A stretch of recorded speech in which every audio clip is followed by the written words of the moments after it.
Hey, welcome to the 98% podcast where we hear real stories from real people. And I'm here with James. So, James, tell us a little bit about yourself. Ricky, thanks for having me on 98%. I have a question about how you got the name, but I'm sure we'll get to that in a moment. I am a leadership consultant and trainer, but I grew up on a small cattle ranch in the foothills of the Rocky Mountains. I've got 3 kids, and I live near the mountains still in Colorado. I love to travel, love to get outside, and love to climb mountains, but I'm still afraid of heights. So that's the bio. Nice. Okay. So, still afraid of heights. Why are you afraid of heights? Was there a story behind that? I don't know. I think I was less afraid of heights when I was younger, but I noticed as I got older, I've just become really like almost paralyzing fear of heights. So I can't get up on something really high. I just freeze up. In fact, I was in Colombia and I decided to go paragliding because when I was in college, I used to hang glide, and I thought I haven't done this for years. So I went to do a tandem paragliding, and I get out there thinking this is going to be so much fun. And then as soon as the guy launches off the hill with me, I just freeze right up. And I would just wanted to get back to the thing. And I got back to the base. And I remember being so upset with myself, thinking, well, why am I so afraid of heights? And I asked the guy who ran the company, and he just said, sometimes that happens in life. Something even traumatic can happen to you, and then it creates these side fears that spawn up. And yeah, so I wish I knew, Ricky, but that's a long way around telling you that I don't know why I'm afraid of heights. Nice. Okay. So how do you know me, James? I know you. I think it was your work colleague that first connected with me, maybe at a conference that I spoke at, and connected with her there. And then I was doing some leadership training, and you got brought into that world. I think, correct me if I'm wrong, but I think that's how we first connected. Yeah. It was through Brooke. So she talked you up a lot too. So she was she was like, James Robbins, yeah. And I was like, hey, okay, cool. And then when she pitched the leadership thing to me, we're like, yeah, that's a go, because we were planning on doing a leadership development curriculum anyways, and we realized you already got the platform and stuff. It's like, well, why don't we utilize this and just integrate this with kind of what we're doing? And it works. It's been really, really successful so far. So yeah, I'd say that's fairly accurate. I think that is how we met. So yeah. So for any of those listening out there, if this is your first podcast you're tuning into, so how this works is I give the guest a series of questions so they have time to look at it ahead of time, and the goal is for them just to open up, share authentically, their answers to those stories, and hopefully you all are able to connect, James's story. So, James, we'll start with the first one here. Is what was growing up like for you? I think I had one of the best growing up experiences. Like I said, I grew up on a cattle ranch, but yet my father wasn't a rancher full time. He was a lawyer, but he had grown up, on the farm and ranching, and just did both. He would go be a lawyer all day, then come home and change, and then go out and work in the fields or whatever. But our livelihood didn't depend on ranching and farming, so I didn't have the bulk of chores like my friends did, down the lane. Uh-huh. And we lived on this this hill, and it overlooked a valley with this creek below, and you could see the mountains as well. And every day in the summer, I mean, I just got up and I just went on an adventure, me and my dog, and whether I was 6 years old all the way up to probably 12 years old. And that was my life, just roaming around, having fun. And it was just a great, great place to grow up. Yeah. So what about your older years? So did you do any sports or anything like that? I did. I played ice hockey because I was living in Canada, and that's just what you do there. Yeah. I played football. I played football in high school. I started to play football in college, and those were sort of the 2 sports that I did. Nice. I like that. So what I like to ask people too is like, so it sounded like as a kid, right, you got to go on adventures and you got to do all these things. So what do you think the difference is between your childhood and maybe what someone would go through now, like kids these days? Like, what do you think the difference is between those two childhoods? Yeah, I think just the general paranoia of the parents that then gets passed on to the kids. And I'm not saying Yeah, it's not warranted, yeah, but yeah, you yeah. know, when I grew up, there was no 24/7 news channel. So there was, we had three channels on our TV, and there was a 6 o'clock news. There was an 11 o'clock news that no one stayed up that late for it. So it's not like you heard of every child abduction. I'm sure if my parents had heard all the stories, they would have, been more mindful, but we were just on our own. Maybe that's a function of being Gen X as well. We're just on our own a lot. So when I think of my kids, I wished I had raised them in a rural setting, but I couldn't with work. And so the difference, of course, especially with my daughters, was making sure, hey, where are they? And I I was a lot more protective of them. So again, is that because we heard more bad things in the Um, news, or was it just our mhm. generation more protective? I'm not sure. Yeah, I agree with that. I have a similar perspective because it's like, I think most people's gravitate to the fact like, oh, well, the world's not safe. It's less safe than it used to be. But then it's like, is that true? Or is it just, yeah, we just hear more about it all the time because we didn't have 24/7 news back in the day. And I'd say I don't know, I kind of lean towards that in my perspective too. I think so, because of course there was bad people back when I was a kid. Oh, yeah. I don't know, maybe there is more, but at the same time, kids are probably more savvy than we were. I mean, we just didn't even think about this kind of stuff. True too. That's true. Okay. So, what is the biggest struggle that you've made it through, James? I don't know if I could say the biggest. There's been a lot of big ones. I went through a divorce. That was a really big struggle because I was very involved in our church, and churches just don't handle divorces well. They just don't do it well. I'll just leave it at that.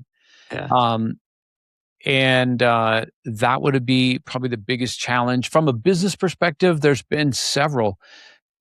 2008, uh, that would be one. The pandemic in 2020, navigating those years and having to constantly reinvent yourself and reinvent what you do.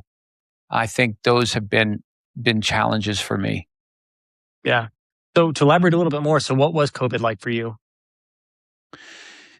When COVID hit, basically, because a lot of my business was going around speaking at conferences, then that completely goes to zero, right? Which it did also in Yeah. 2008, 2009, but in COVID, it was like more extreme.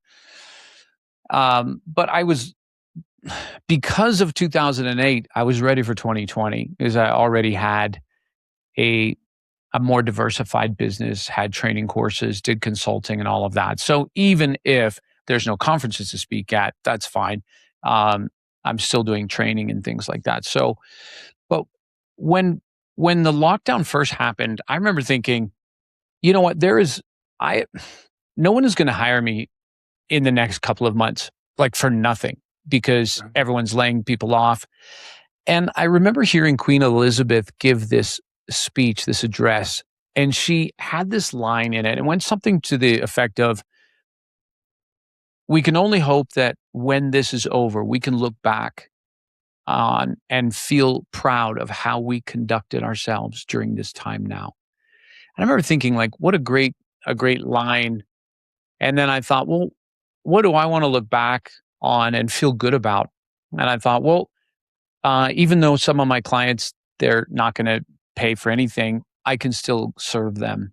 And so I just phoned up all my clients that I spoke at their conferences or done consulting and just said, hey, I'm going to do a thing on inspirational leadership. I'm not going to charge you, but let's get your people encouraged and get them excited and get them focused. Do you want to do that? And yeah, a bunch of companies were like, yeah, let's do that. And so I just continued to work. I just didn't charge people for it. And I wasn't even thinking like, oh, this will come around and help me in the end. In fact, I Uh, don't think it did. I don't even know that any of those that I served hired me again later. But it was just, it's one of the things I feel good about in the pandemic. yeah. No, that's awesome to be able to give those services away like that. I'm sure it was helpful, especially in that time. So Real quick, so what actually got you into the training world? Because I'm sure there was a point where you didn't do training and then all of a sudden you started. So what got you in there? So I went to college to become a movie director. I wanted to make movies. That was my dream. And then, as life can throw you a curveball, I ended up attending this church, and I really had fun. And they gave me a summer job one summer, like setting up volleyball nets and things like that. And I really enjoyed it. And then when I graduated, they're like, "Hey, why don't you intern for a little bit in the ministry?" And I was like, "Oh, okay, sure. Why not?" Because I really enjoyed helping people. Mhm. And so that started an early career I didn't expect, which was actually working in ministry. Mhm. And but fast forward maybe, you know, 10 years of doing that and starting to feel my own restlessness. Also feeling the income cap that came with being in the ministry, that at least for most people in ministry. And I started thinking, what could I do on the side that wouldn't take a lot of time, but I could use my gifts and talents and serve people and still do this. And honestly, that's how I first got into speaking. It was just, I met this guy who would speak at a conference and make more money than I made in the entire month. And I was like, dang, I want to do that. So it took me a few years to figure it out, but that's what I started doing on the side. And eventually that built into a leadership training business. And eventually that was making more money on the side than I was as a preacher. And so I ditched my salary for a while and still continued to be a preacher, but volunteer. And then eventually it was just too much to do both. So I went full time with my speaking and leadership. So that's how I got into leadership consulting. But honestly, it was my years in the ministry that really cut my teeth on motivation, because you'll have, depending on the size of a congregation, you'll have a paid staff, but then you've got this massive group of volunteers that you can't fire, you can't kick them out. I mean, you can, but it's got to be really egregious, something that they've done. But Yeah. you can't kick them out, and you just have to make it work. Like, you have to make this group of people get along and accomplish something together. So that's reflected now in a lot of my work. It's about people leadership, care about people, intrinsic motivation, connecting to purpose. All of that has its roots in those not for profit days. Yeah, I like that. So then you said you used to want to be a movie director, right? Is that what you said, director? Yeah, yeah. Okay. So then what are some of those movies like if you thought about yourself as James Robbins, the movie director, like what would you be directing, or what's a similar style that you'd be falling into? Great question. Yeah, I used to just daydream ideas up all the time. I would have made like action movies, I think, all over the globe, James Bondish, Mission Impossible kind of things, stuff that would excite me, anything to do with spies. Yeah, that would have been a lot of fun. I like that. So then what's your favorite movie then? I think my favorite movie going back might be Braveheart. That goes back a Mm. while. I love the latest James Bond series that Daniel Craig did. I really enjoyed those. But yeah, favorite would be Braveheart. I liked Henry V as well, though that's a tough watch for some people. I enjoyed it. I never watched that one. Is it that good? You know, it's sort of like Shakespeare on the screen, but Kenneth Branagh does such an amazing job in it. In fact, that was one of the movies that really inspired me more to want to make movies, just how it was Mm, done. that's awesome. Okay, cool. I dig that. That's awesome. So in an alternate life somewhere, you were a movie director, huh? Yes, in the multiverse, another In the version of me multi is directing films. directing films. There we go. Spy thrillers. Yep. Love it. Okay. So then what's something you're currently going through that's positive or negative? Something I'm going through, positive or negative. Um, I think I'm going through the transition of my kids finally getting on their own, which they're all in their 20s, one's in their 30s. Which is a day I've wanted for a long time, right? Like, Yeah. get out of the nest and go. But it also brings another part where two of them moved moved up to Canada. One of them is on the brink of moving back to Florida, and now I'm facing, oh, okay, then what's next for you? my kids have been such a central figure in my life than to think of them all being scattered. So that's a big moment. I think business right now is both a mix of, it's a challenge in that none of us really know where AI is going to take many of the roles, and it's trying to figure out where's this going? How can I add value? So it's a disruptor, right? So we're having to not just go through the motions that we normally would go through, and it's like, all right, how is this another reinvention? Is this another reinvention required? And the answer is probably yes. Yeah. Okay. And I know we've chatted offline a little bit about AI, but what is your prediction as far as what do you think AI is going to do for businesses like ours? I think a lot of people, well, I think we're just starting to see the first agentic workflows, and where people start to realize, wait a minute, how much of my job is actually needs me? And I think this is for all of us. I can look at my job and see big swaths of my work that doesn't need me. Um, which then, okay, AI can do that. I think that's going to be one thing, is people starting to have a rude awakening to realize, oh my goodness, AI can actually do a lot of this. And I think that's going to lead into sort of an identity crisis, to be honest. Not to get too negative, but just an identity crisis when someone realizes, like, wow, this expertise that I've brought to my work for 20 years, and now an AI agent is doing it almost as good in 20 minutes that would take me a week or whatever. What does that make me now? And we've tied so much of our value and identity to what we do, Hmm. and so I think that's going to be maybe the first wave, is just everyone kind of getting hit with, oh my goodness, which is then going to create a need for reinvention. What I can't see, what I can't see is just AI wiping out all these jobs and not replacing them in a sense with new jobs that we don't Hmm. even know they exist yet, but we're going to need them. So I think that's going to be interesting to see how that plays out. Yeah. No, I agree. And I've been doing it's just so much random research on AI, and I was listening to this podcast, and it was interesting to me because they talked about how expensive it is, right? These data centers, all these computers, all this stuff, and the amount of money that's getting put into it, and them comparing it to, like, the industrial age, or thinking about the railroads, and like, yeah, like we spent a bunch of money on railroads, but guess what? Railroads lasted 100 years, so it ended up paying off for us long term.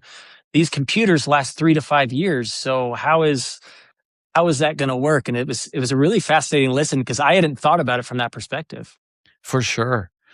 Yeah, like you think of all the data centers that they've got to build, and then, well, we don't have enough tradespeople to build them, and so there's human bottlenecks even to get AI right to Hmm. probably the level Yeah. that it could be. But there's some really exciting things that AI could do for us, that whether it's health or figuring out, it's crunching data. It's like, I don't know if this ever happens to you. I just get annoyed with, someone tells you don't eat this because it does this, and then another person's like, no, you got to eat this, and they're probably both right in their context, but maybe it's going to be something like AI to grab all the data and just be like, no, what the reality is, and settle some of those things for us. That would be nice. Yeah, that would be. It's funny. I use AI so much. It's crazy. I think about it on a daily basis. Like, I have ChatGPT as my assistant all day long for any questions I have, because I don't know if you're like this, but I'm one of those people that just, I'll get this random thought of like, ooh, that would be something that's cool to learn. Hold on. So I type it in and I start, getting some answers, and like, oh, that's fascinating. And yeah, I don't know. I go down that rabbit hole way too much, I think. Yeah, I think that, and this is where like knowledge has always had knowledge has always been valuable, but that's getting wiped off the board because, I mean, you even think about lawyers for a moment. I mean, my use of lawyers is way less because I'll just be like, hey, AI, read this contract for me. Tell me what I need to be watch out for. And it'll just be like, "Brrr," and oh, you live in this state. Well, then you need to know about this law. And brrr, here's it. Do you want me to send the email?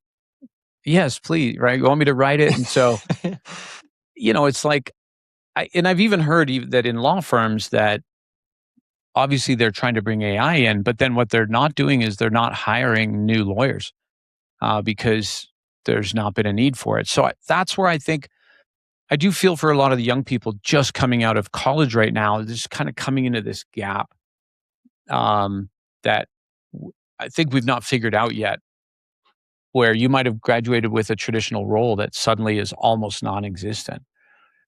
You know, Yeah. what do we do Yep. there? Yeah. It makes me think. Have you seen the movie Mercy that just came out not very long ago? No. Okay, it's not a great movie by any ways, but by any means, but it's interesting because in that story, they're actually using AI to prove people's innocence. So what happens is they have this AI basically in front of them, and it's supposed to be this trial thing where you get put in the chair, but it's only if you have a certain level, like if you meet a threshold of guiltiness, but there's still room for it to be wrong, and you basically use AI and yourself to try to prove your innocence. And I was like, that's interesting.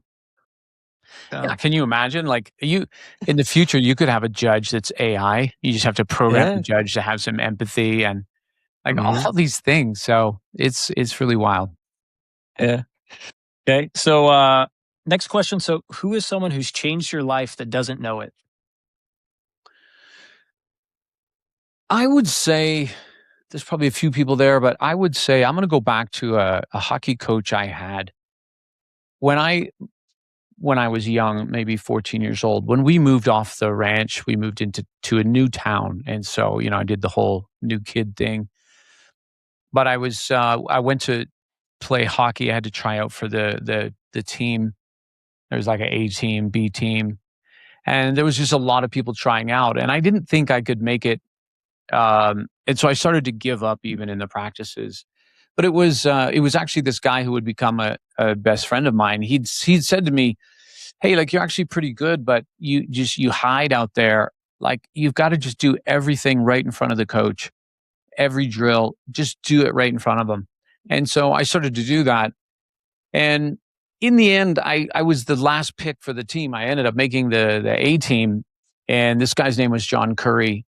And there was and he chose me because he said he just believed in me. And I went on that year to end up becoming one of the top scorers on the team. And it was it was a big moment for me because it really defined who my friends would be over the next 3 years, even for the rest of my life. And it was a team I wanted to get on, but it was just this coach that believed in me. So that might sound like a trivial thing, like, oh, coaches are supposed to believe in you. But I guess what it was is he took a chance on me. That's what it was. He took a chance on me.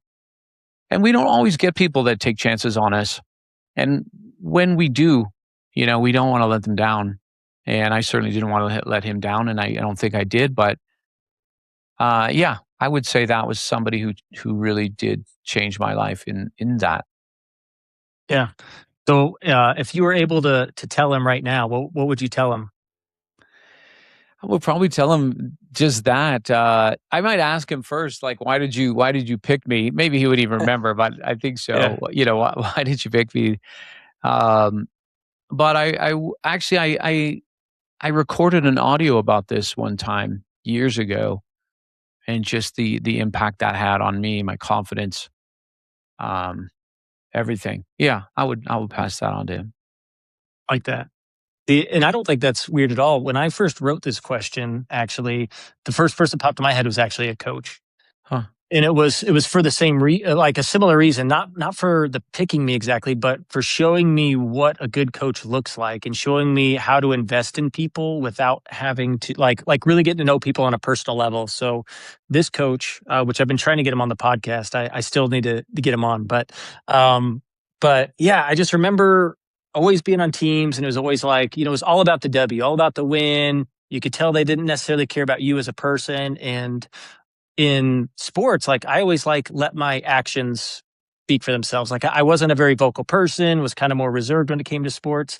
And yeah, I'd get overlooked a lot of times. But he was the first coach that was like would seek me out. Like I remember he gave me a nickname in the hallway in junior high of all places, just like, hey, what's my name? And ended up giving me the name Blackhawk because I wore a lot of black. And he's like, you can jump really well, right? So he was like investing in me. Like he pulled me out of class to do hurdles. Like he walked over, was like, hey, I think you'd be good at this. Here, come out here. I'm going to set up a hurdle in the hallway.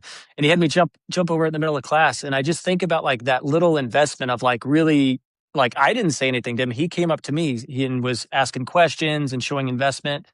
And that stuck with me because then I think anytime I am leading someone or talking to someone or teaching someone, like I always think about that moment of like really trying to get to know the person because it made a world of difference. And it's like the only coach that I've ever experienced that with. So yeah, it's interesting. Yeah, coaches, parents, and bosses all play a significant role in our life. And, when you have somebody who believes in you, that's just a rare thing. It's not Yeah. like your siblings believe in you. It's not like your friends believe, your friends believe in you, but it's not like they tell you that. Um, your parents do, but you're like, well, you're supposed to think like that. But when a coach does it, it's very meaningful. I think it's meaningful for us to believe in our friends as well, and even express that. Yeah, I agree 100%. Okay. So what's a skill or talent that you could share with us? A skill or talent I could share with you. I learned how to hypnotize a chicken on the ranch. I know how to do that. If I had a chicken, I'd demonstrate it for how you. do you how do you do that? How do you do that? Explain. It's pretty simple. You just pin them down. You hold down their head, and you move your finger around like this around their eye. You do it for about 30 seconds, and then you just back away, and the chicken's just stuck there. It's just totally frozen. It's just so funny. I'm sure there's someone who's done a YouTube video on it. Yeah. I think probably if there's a skill that I've gained over the years, it's my ability to present a message. I grew up as a shy, introverted farm kid, and deathly afraid to get up in front of the class for show and tell. And then, fast forward, and my career has been built on speaking to audiences, thousands of times. And what I learned over the years was that it's not really about your charisma or how funny you are or those things. It really is about how you structure a message. Someone can get on stage. Well, think of it in this way: someone could someone could get on stage and be a monotone, but the structure of their message is captivating, and everyone is hanging on every word because it's the message. Mhm. So, yeah, I think early on in my career, I really devoted myself to the craft. Like I want to learn how to be a great presenter. And a lot of that I focused on, stage skills, only to realize that that's such a small part of it. It's a piece and it has its place, but to be able to get up and connect with an audience, to have some empathy and try to put yourself in their shoes and then speak to them in a way that is going to pull them in, tell them stories that have a point to it, lead them down a path. I think that's something that I've learned to do really well. Yeah. So, and, because it's something, obviously experience, right, creates you being good at that. But like, so when did you start like actually investing in like, okay, I want to start being a better presenter. And then how many years did it take for you to get where you are now? Well, when you don't want to look stupid, it's just a great motivator to Yeah. get better at that. And so I I mean, I spent decades because when I was working in ministry, I would have to speak 3 to 4 times a week, each time different. So it was just constantly having to write messages, write new ones, write new ones, write new ones.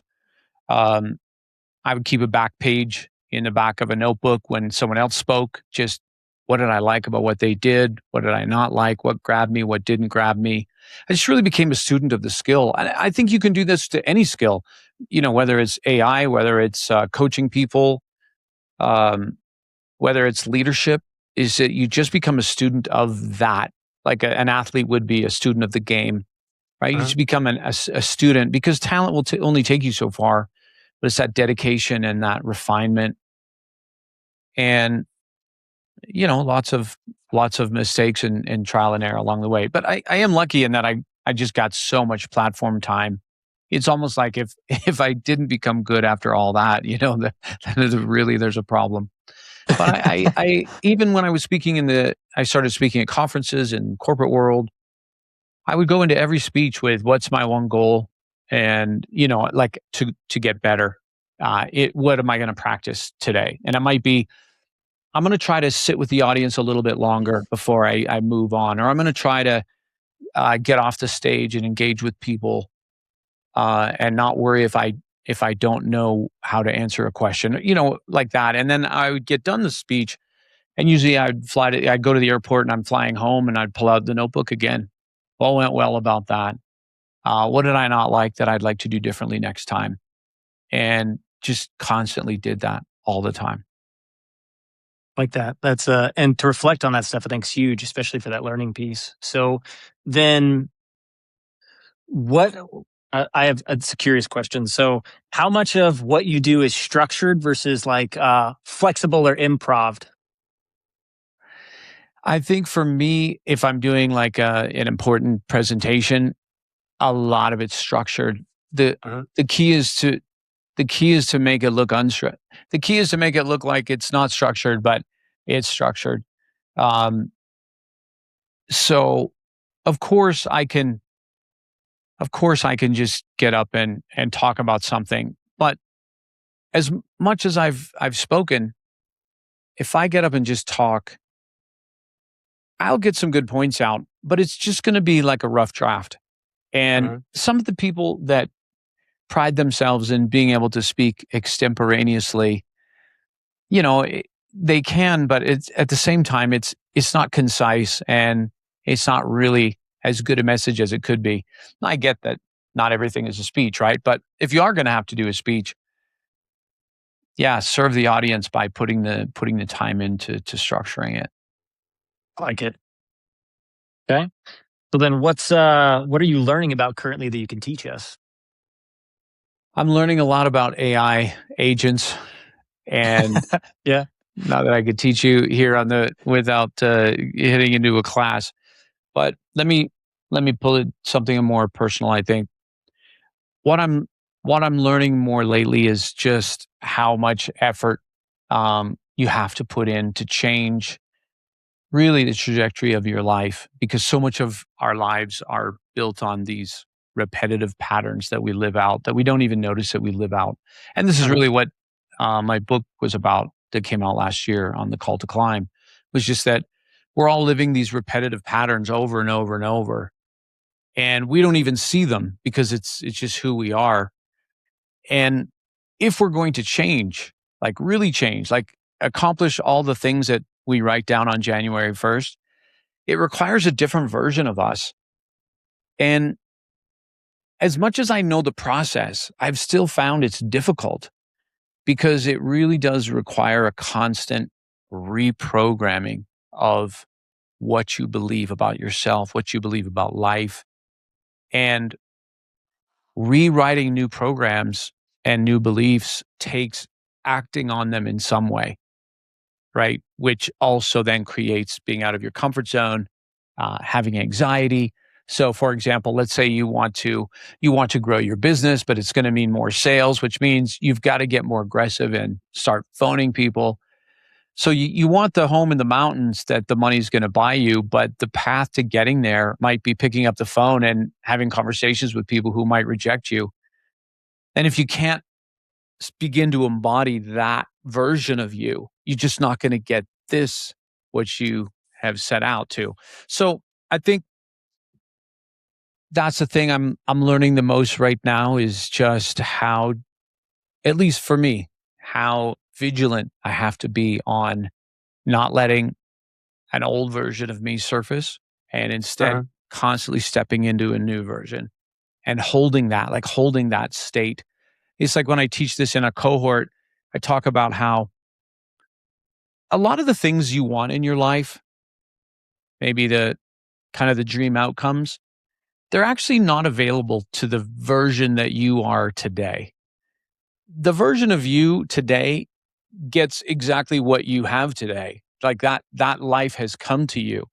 But if you Hmm. want this kind of elevated life, that is only available to the elevated version of you.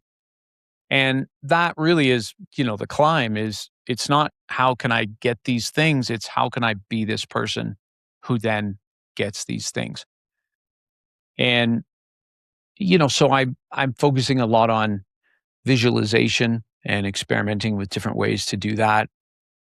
Um and to keep coming back to that like multiple times a day. Like I'm trying to have that into my schedule 3 times a day where I spend time, just short time meditation or visualization. And it's a struggle for me to be that disciplined to change the inner workings. Yeah, no, that's a tough thing to do. And what I've noticed is it seems like we're able to change that stuff more in times of struggle than in times of comfort, right? Like Yeah. I think about my divorce a lot because I think about like, man, if I actually didn't go through that experience and hit as low as I did, there's no way I would be doing anything I'm doing now. I wouldn't be doing this podcast. I wouldn't be doing like a lot of these things. And it's just funny because it's like, yeah, it sucked, right? It was a terrible experience, but at the same time, it's like, man, it really sharpened me into this. And it's like, okay, I know we have the ability to do that without having to go through these painful struggles. And it's like, how do we cultivate that, right? And you mentioned doing difficult things and putting yourself in uncomfortable positions.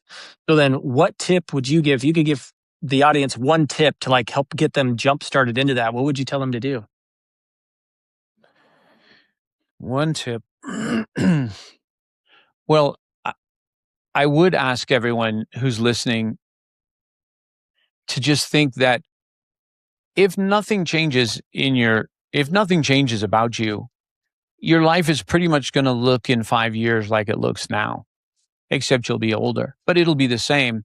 And maybe that's not a bad thing for you. Maybe you'd be like, "Hey, I'll just be happy if it's like that." That's fine too, but your level of income, the relationships you have around you, the quality of your life, the quality of or how good a shape you're in. Everything today is a snapshot of you in 5 years, unless you decide, nope, I need to take a different path. And that different path really is about being a different person. So it's more of a wake up moment to start being, hey, I got to start to be more intentional about my life. And if you can start getting more intentional, meaning starting to ask yourself the question like, wait a minute, why did I pull back there? Wait a minute, why did I hesitate to share my idea? Why did I feel anxious when I had to tell my friend that I didn't want to watch their dog for the weekend? Why did I compromise my boundary and say yes when I meant no? And as you start to get intentional, that's when you start to wake up to realize, wait a minute, there's a program running beneath here. And if Yeah. I can at least begin to see it, great. Now I can start to deal with it.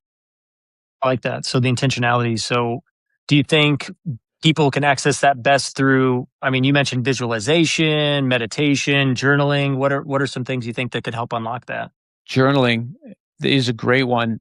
So that was the my catalyst.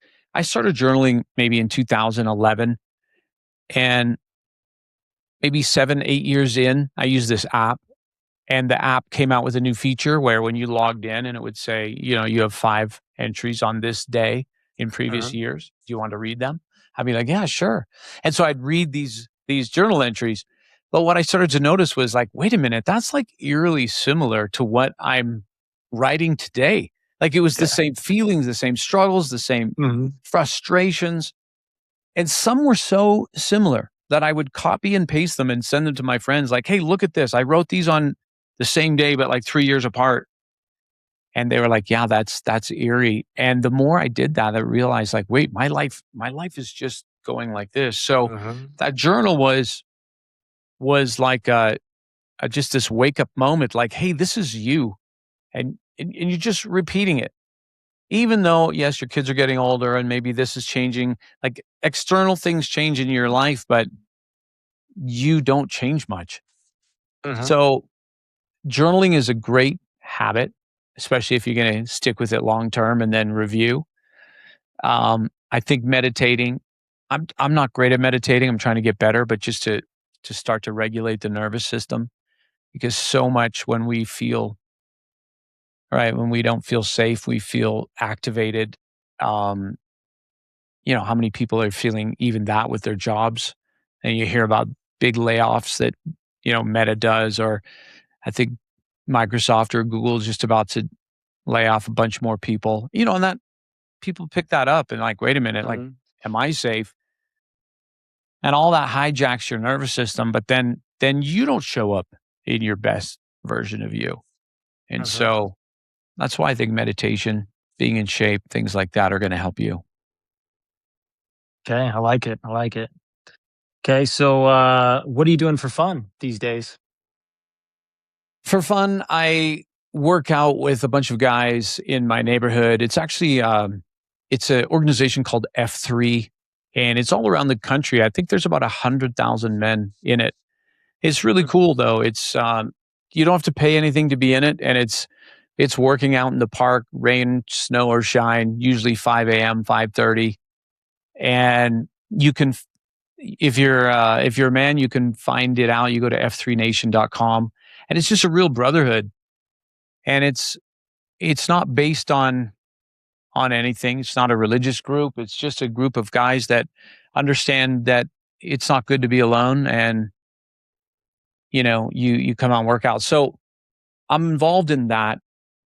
That's always early in the morning, and then on the weekends I try to get out to the mountains. Those would be the main things I do for fun.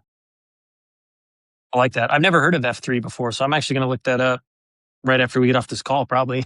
Yeah, yeah. I'm not sure Yeah. what city you're in, but you can go online. You can look at where the workouts are close to you, and it just keeps growing. And there's new workouts that happen all the time. And it usually a new workout starts because someone lives in this suburb and there's no workout there, and they're like, "Well, I want to start one," and then a bunch of guys go, and before you know it, there's 20 guys working out there. Oh, that's sweet. Yeah, I'll have to look that up.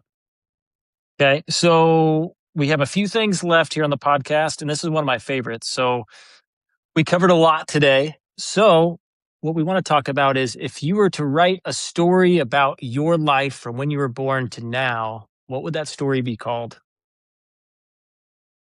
What would that story be called? I know you showed me this question before, and I should have had an answer ready for you, but I couldn't even think then. Um, man, it's like sometimes I think of my epitaph. I would want to put just "He tried." It's like I just if there's a strength in me, it's that I just have kept trying stuff. I've just kept trying to reinvent myself. Um, I've done a lot of different things, and I don't feel, you know, maybe settled or accomplished yet that I would just sit and back. Um, so I do feel this constant drive, like I'm not there yet. I, Maybe that sounds negative. I don't see it as negative. It's like the mountain I'm climbing. I am still a long ways from the top. That's not a very good Okay. movie title, though. No. A long ways from the top.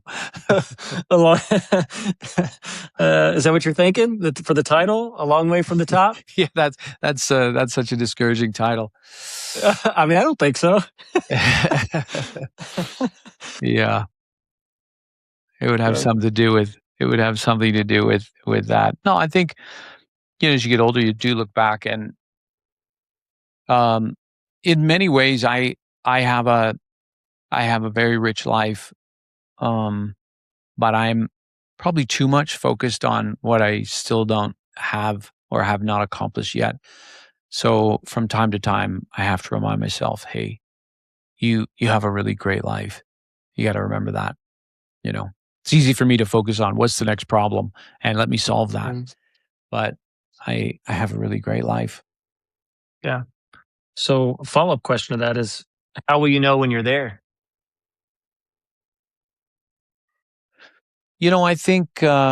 I think where there is has changed for me over time. Mhm. I think there was a certain success point, probably measured by both assets, bank account, and impact. But now I'm seeing that differently. That I my father actually passed away about 6 weeks ago, and he was a great man. But I think a lot of sons, you know, end up taking on their father's climb, if you will. And so recently I've begun to think like, how much of my life has been defined by what he determined to be success that he was climbing. But Mhm. that's not my mountain. And what is mine? And mine is more about transformation. It's about helping people. Um, I honestly, I'd be content if I could have some. I don't know, monastery is the wrong word, but give me a castle up in a mountain and send people up that just needed strengthening, and Mhm. I would do that. That would be great. Just, hey, we're going to take care of you for a week here, and then we're going to send you back. Going to send you back down. That would be that would be success, I think. Got it. I like that. And that's some good reflection too. I don't know if enough people reflect on that, is thinking about what stuff's yours and what stuff was, yeah, passed on from, say, your parents, in that type of accomplishment. So that's a good thing to reflect on. For sure. That's really a core thread in the book, The Call to Climb, is Mm. about, well, whose mountain am I actually climbing? Yeah. And we don't question that until we're halfway up, and then something doesn't feel right. Like, wait, why am I doing this career, but I'm actually not happy? Or why do I feel out of alignment? Why does something feel off? Like I should be doing something different. And often those are what I call nudges from the soul. That yeah, you're not on the right mountain. Yeah. 100%. Okay. So then we have two things left in the podcast. So this next part is completely for you. So this is, if you have anything that you want to promote and share with the audience, this is your time. If there's any questions that we didn't cover that you want to talk about, this is that time too. So the floor is yours. If you haven't picked up a copy yet, or if you haven't heard of this book, The Call to Climb, this is this was something I was an idea for 12 years, and finally I got it written. But it's a very important book to me. A lot of it is, my own journey and the wrestling and the struggles. But this is a story about a person who ends up um, stumbling into a remote village in the Bolivian Andes, only to find out that the people of the village have been expecting them, because there's this sort of a mystical mountain that calls you to climb when you have been avoiding a conversation with your soul because you're just busy with work and busy being distracted. But um, this place, in a sense, makes you face, what is it that I should be doing with my life, and what are the fears that are holding me back. So I'm really proud of that book, and yeah, if you like that kind of stuff, then pick up a copy of The Call to Climb. Nice. I like that. So where can they find you as far as socials and websites and all that stuff? The main website, jamesrobbins.com, Robbins. That would be the best place to find me. Okay. And then you mentioned at the beginning of the podcast you had a question for me. I have a question for you about Yeah. tell me about the name of the podcast. How did we get 98%? Okay. So there's a couple reasons behind it actually. It's kind of two meanings. One, the first meaning was thinking about, and I think we've talked about this, is thinking about the concept of mass media exceptionalism, where through social media and through news and things of that nature, we see the 2% of the exceptional, whether that be good or bad, all day long. And we kind of lose track of what reality is. So the whole concept is like, how do we bring the 98%? Right, to the surface, right? The majority of the people that we just don't hear because our feeds are filled full of all the positive and negative stuff that's kind of happening throughout the world. And then the other meaning behind it was also the thought that when we connect with people on a day-to-day basis, we kind of only show people the 2% of the surface of what we want people to know about us or to see. And it's fun to explore, right, that other 98% so people can actually see who we are as people and humans. So that's actually where the name came from. I like it. Yeah, I like it. It's good for people to That's how we connect, right? When people can be vulnerable and we can learn more about each other. I agree, 100%. Okay, so this is one of my favorite parts of the podcast. This is the last thing we got going on. Is we had the last guest on created a question for you, and you didn't get this one in advance, so you got to answer it on the spot, and then you get to create a question for the next guest, not knowing who that's going to be either. Well, I got my So- question for them, but I'll listen first. Okay, so are you ready for your question? Mm-hmm. Okay, so imagine at the end of the day, you have to leave Earth on a spaceship to never return. What meal or restaurant would you eat? Well, it wouldn't be Cracker Barrel, but what I would eat, I would go back on the ranch where I grew up. My father used to make these hamburgers that were, good Alberta beef, and we would have that, fries, and Coke. That's what I would do. Not just the meal, but where I'd be eating it, who I'd be eating it with. I like that. And then you leave Earth and never return. Yep. Yeah, I could do that. Okay, nice. I like that. Okay. So then what question do you want to leave the next guest?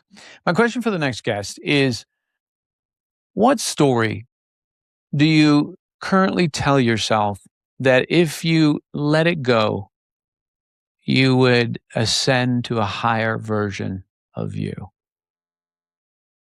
Okay, perfect. I like that. So what would your answer be to this question?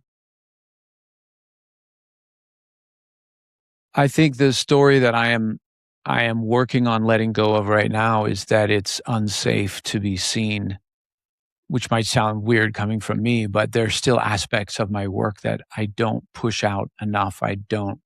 Certain topics I don't talk about online. And it all comes back down to a fear of being seen in some areas and what people will think. And so that's the story I'm working on dropping. Yeah. I like that. It's a very, very important thing to realize for sure. And I got parts of my life that I feel the same way, that I've been trying to shed and do that for the last few years. But I'm not going to answer that and tell anybody yet. So what I do is I wait every 10 episodes and I answer the guest questions. So when I get to episode 60, I'll go back and your question will be on my list to answer as well. Fantastic. You'll have to let me know. Love to hear it. Yeah. Okay. Perfect. So James, that was the podcast. So before we close out, do you have any more questions that you want to discuss? Or one thing I like to leave with is just some advice that you'd like to give the audience before we close out. So floor is yours. Well, two things. The first is just thanks for inviting me on your show. And I always feel honored when I get to be on someone's show, because I know you don't take that lightly. It's something that's very close to your heart that you've created. And so kudos to you for that. And thanks for having me here. The thought I would leave with everyone would be this. When I worked for many years in ministry, well, one of the roles you play from time to time is you've got to officiate funerals. And there's no real guidebook to help you do that, or at least no one gave me one. But funerals, at least in the West, there's a certain signature to them. Everybody comes in, someone gets up front and reads a eulogy. And, excuse me, the eulogy is basically a summary of what you did in your life. And it usually takes like less than a minute. And for the rest of the hour, people get up and they share about you, what you meant to them, how you impacted them. And I always think, if that's sort of our final curtain call, shouldn't that be at the forefront of what's most important? Not what we're building, not the eulogy, whether your eulogy is going to be 1 minute or 1 minute and 20 seconds. It's really, what are those who are left behind? What are they going to say about us? I think that really is, it helps orient what's important for our lives. 100%. I like that. That's a sweet sign off, James. I like it. See you, Ricky. Thanks for having me. Okay, awesome. Well, thank you so much. And I'll catch you later. Okay, James?